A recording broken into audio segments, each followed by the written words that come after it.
Hey guys, I want to start this video off by saying thanks to everyone who watched the first video on the Mustang project. I know the audio and video quality aren't the greatest in the world, and we are total amateurs at this. So we're learning as we go. Hopefully we're learning from our mistakes, but just know that we're learning and we are striving to make the videos better. So we hope you enjoy episode 2, and please remember to give it a like. Also, our goal is to put out one video per week, so subscribe to the channel and hit that notification.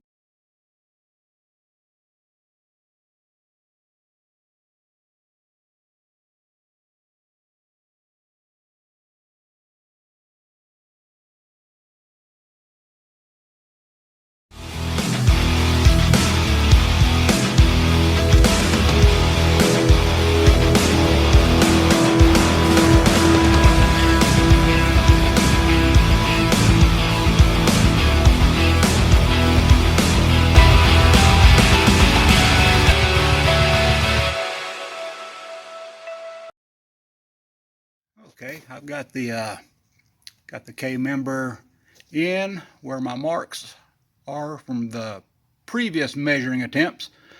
I'm gonna have to do something about this factory cross-member bolt or cross-member nut cert that's in the frame. I'm gonna have to cut that out. So if my camera will, there you go. Yeah, I know I need a better camera. So if you're actually watching out there, at least leave it in the comments and say, hey, I'm watching, you need a better camera, because I'm not going to buy one if no one's watching. So anyway, I'm going to have to do something there. I will, however, be able to drill for this hole. There we go, you focused. So I can get this hole done on both sides. I need to reposition this side a little bit. Come on, there you go. So I'll get this one side done and get one bolt in each side, do all my cross measurements, and if I'm happy with it, then I'll go ahead and, yeah, since we've already drilled the front ones, I'd like to go ahead and I gotta pull this back out and notch around this bolt hole, or this nut cert that's in the frame here. But I just wanted to get this measurement just to make absolutely sure before we totally committed to this that everything was going to be in the right spot. Remember, the instructions are terrible on this K-member deal anyway, and I think anybody that's ever bought it will tell you the same thing. It gives you some instructions that might as well be in hieroglyphs because they're so hard to understand. So I just did what everyone else on the internet told me on the Facebook AJE 65 group, and before I took anything apart, I measured center line of the wheel, and I measured the wheelbase, which it was exactly 108 inches, which is exactly what the internet says it's supposed to be. So as long as I've got that measurement with the weight down on the car, I'm good to go. Alright, so I'm going to want you to measure, or to hold the tape measure here and over here, because I think this is the easiest thing that's going to be the common area of the two sides. And I'm going to measure to an alignment pin hole in the back. So if you would, just hold the tape measure right here, right there for me. And let's make sure it's all the way against. There we go. Got it? Yep. Okay. I've got 92 5/8. So let's see on this side, same thing. Got it? Mm-hmm. And we are 92 5/8 again. We are on it. Just wanted to get a quick shot of a couple of things on the car. About, I'd say 20 years ago probably, I replaced the lower portion of the outer and the inner rear quarters on both sides of the car. I got to give a shout out to Jamie Lee for he was the instructor for the quarter at the Lanier Tech body shop class, and yeah, he taught me quite a bit while I was there. He helped me put these in and did a really good job. We also replaced the inner wheelhouse because it was also rotted out. Both of these quarters had been previously repaired with a lot of fiberglass work, and it was separating, coming loose from the car. About 2 years ago, maybe, I installed this new fuel tank. Went ahead and installed a new fuel sender. The factory fuel line I had cut off. You'll see it right there. I had cut it off, so I'm going to have to put a little flare on the end of that, and I will eventually be plumbing the fuel line for the new engine and transmission that's going in. I also wanted to take a second and take a look at the bottom of this car. I know the lighting is not great in here, but just take a look at that. This car is incredibly rust-free. I think there's maybe a soft spot in the floor here. Yeah, this is a common area right there. This is just undercoating right there. But yeah, there's a little bit of rot there. And also one small spot, if my camera will focus. Come on. Right there. Focus on that. There's also one small spot here that bubbled up and popped, so I'm going to have to skin all this back and see what all is going on up under there. The car is up on the lift, so it's kind of hard to see what I'm about to show you, but I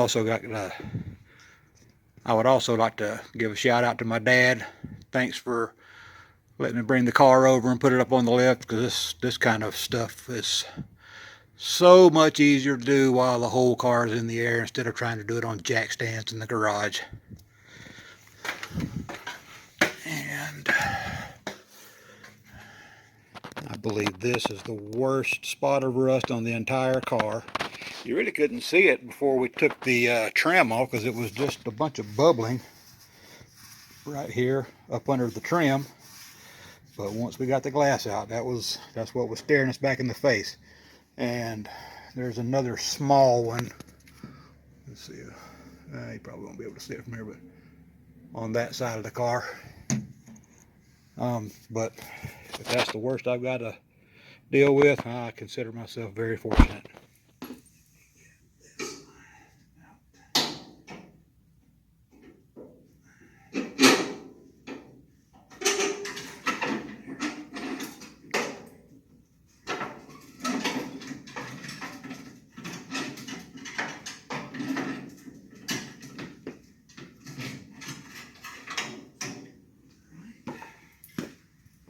Those out. Now I'll need you to help me. Well, I can go ahead and take these out.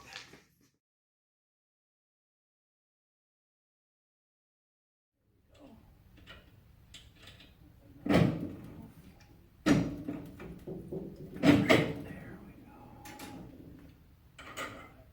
Now I'm going to need you to come over and help me hold this in place while we take it loose. We'll get the impact.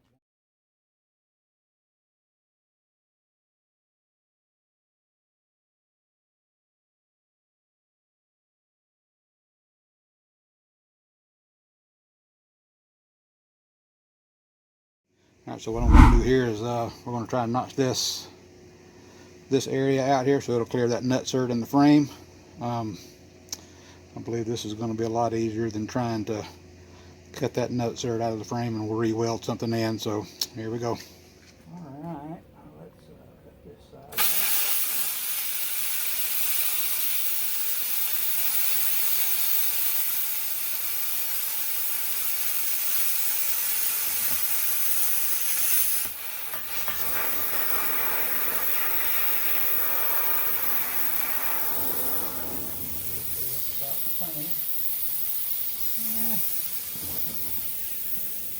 Clean this one up a little more. This is the only thing I don't like about this Harbor Freight. plasma cutters, it takes so long before you can start it up again. But other than that, I mean, it's a good unit for the money.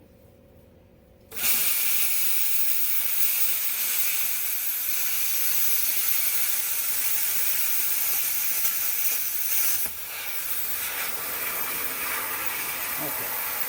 All right. Sorry, I'll try to clean these holes a little bit now. They look pretty nasty, but let's see what we can do.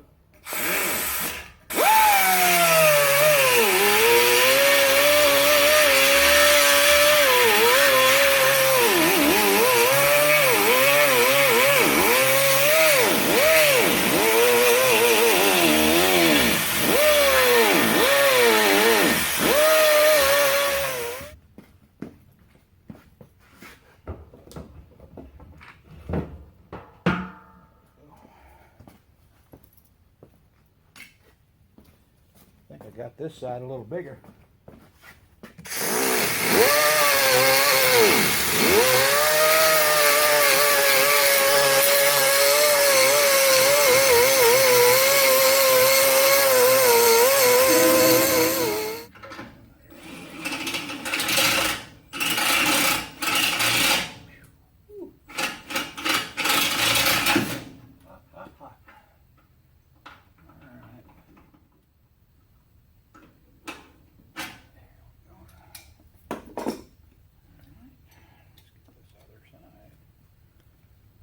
Good?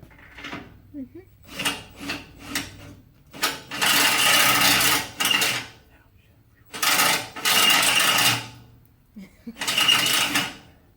Yep, that's the downside of drilling overhead. Well, gloves would help. Stuff all down your sleeves. Yeah, you're right. I'm not smart enough for that. That's why I've got you here. Slip through there. Or this extension will slip through there.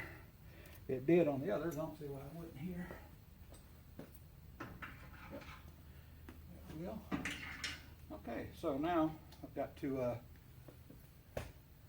turn this camera off. Okay, so now we need to get our transfer punch set. Transfer our marks to the top so we can get a nice straight shot. That'll fit through there. Basically, you just have to kind of eyeball this to make sure it's. Yep. All right, that's good enough. Dirt right in the ear. Looks good. Come forward.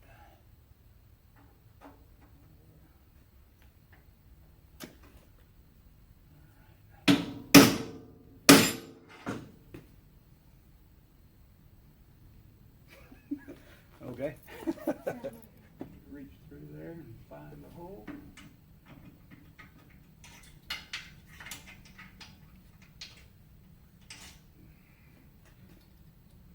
Getting a little shaky. I think I'm gonna need some food before too long.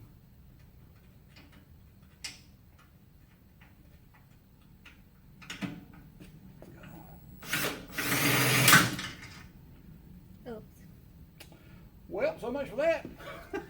All right. Let's go here. As long as we are well, we should be able to hit it just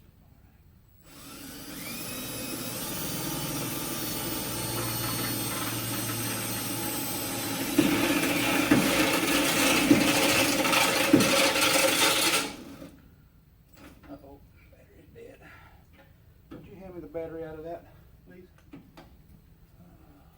We don't have the charger here though, right? There's a charger over there on the wall. There we go. Over here.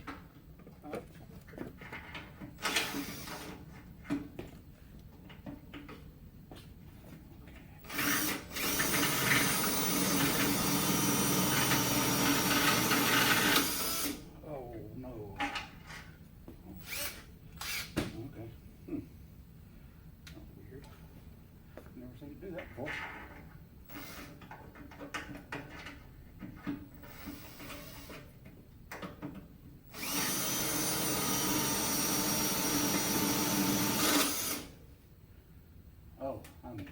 the switch.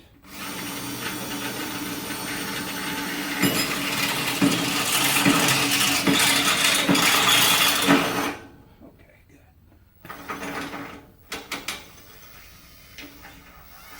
Now that broken bit, is it gonna matter that it's still in there? Nah, it's just a little piece. Worst thing it'll do is fall out and go through one of our tires. Guy. Ooh.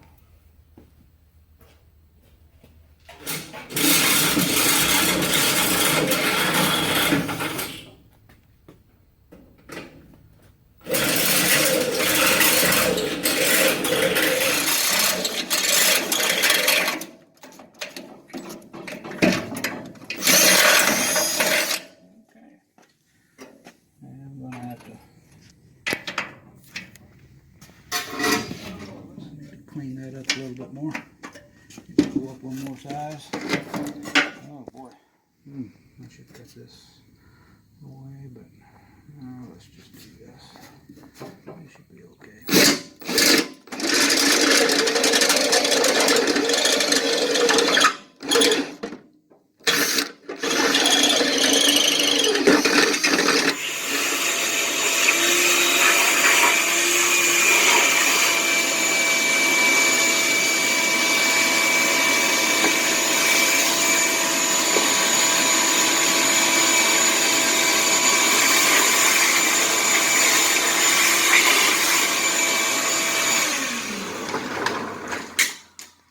Okay, let's put it back in the air and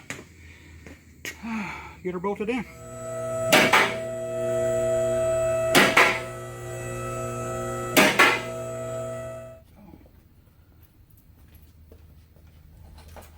Now these back sleeves are going to stand a little tall since that nut's still in the frame, but we can work around it.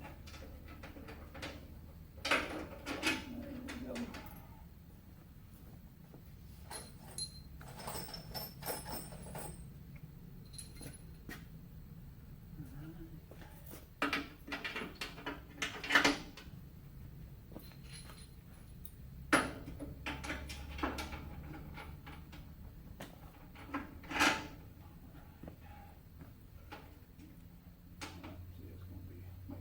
Short there, but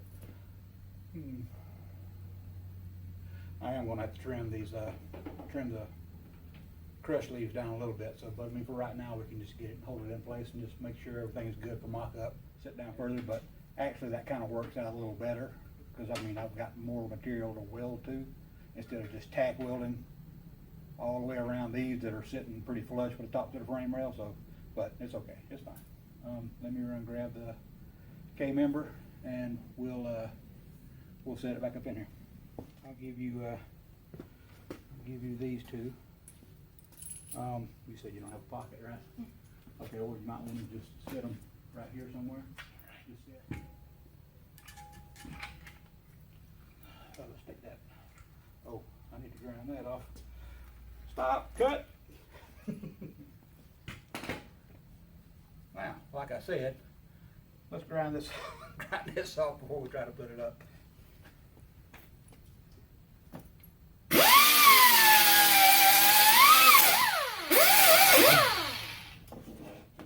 Whoops. Oh, brother.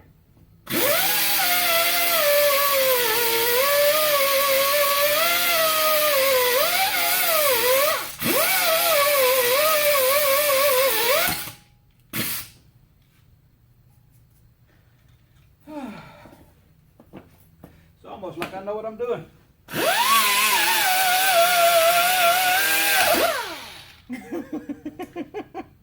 Well, spoke too soon. Cut!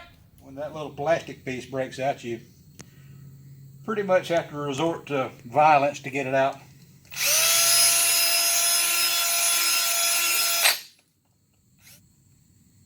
Come on, there we go.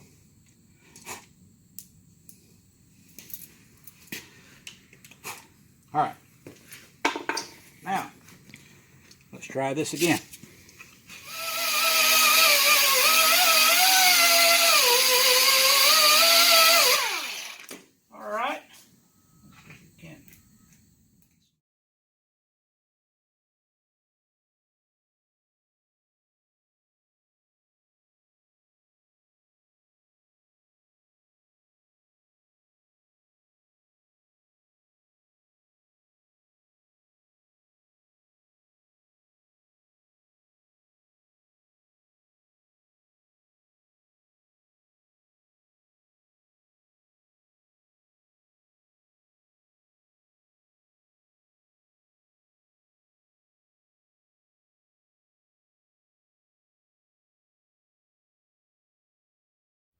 So I think what I'm going to do as far as the frame rail is concerned is just kind of stop looking at it and it'll fix itself. Well, So, once the sheet metal's on, you'll see it.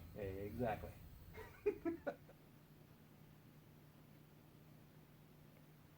Okay guys, thanks for watching episode 2. Please check back with us next week for episode 3 where we go over some of the steering. And please like, share, subscribe, do all the things that everyone asks you to do. It really helps us out. Thanks.